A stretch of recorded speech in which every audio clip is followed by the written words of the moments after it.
এক সাইডে চুল নাই, আর এক সাইডে লম্বা কেন, মধ্যখানে রেল লাইনের মতো কেন জায়গা? কারণ দুনিয়ার সুপারস্টারকে যখন ফলো করবেন, একজনে বদনাম করবে, একজন সুনাম করবে, কিন্তু মুসলমানদের সুপারস্টার হচ্ছে একজন, তিনি হচ্ছেন লাকাদ কানা লাকুম ফি রাসূলিল্লাহি উসওয়াতুন হাসানাহ। রাসূলের চুলের স্টাইল কাটিংটা একবার দেন, দুনিয়ার কোনো বাপের বেটা আঙ্গুল তুলে কথা বলতে পারবে না। আর তুমি কাকে সুপারস্টার মনে করো? বাংলাদেশে একজন নায়ক নাকি আছে, তিনি 2টা বিবাহ করেছেন, তার ঘরে 2টা বাচ্চা আছে, অনেকে নাকি সুপারস্টার বলে। 2টা বিবাহ করার পরে এত কলঙ্ক, কিন্তু আমার নবী 11টা বিবাহ মোবারক করেছেন।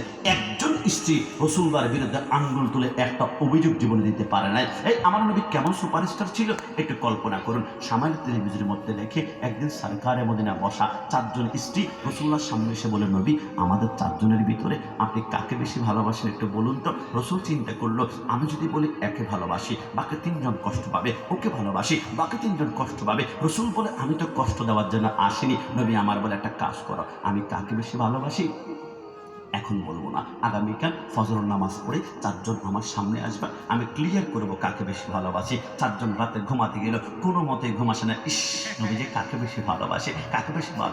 প্রথম একজন স্ত্রী ঘরে রাসূল ঢুকলো। আমি যদি দুনিয়ার কোনো গল্প উপন্যাস বলে জিব্বাটা আল্লাহ আমার বন্ধ করবে, ডাইরেক্ট রাসূলুল্লাহর জীবন থেকে সুন্নাত বলছি। একজন স্ত্রী ঘরে গিয়ে বললো, হে আমার প্রিয়তমা। কি রাসূল প্রিয়তমা ডাকছে, আপনারা বুঝি মুস্কি হাসছেন। আর রাসূল মা আয়েশা সিদ্দিকাকে ডেকেছেন হুমায়রা। হুমায়রা মানে হচ্ছে লাল টুকটুক সুন্দরী বউ আমার, একটু জবান করে বলে সুবহানাল্লাহ।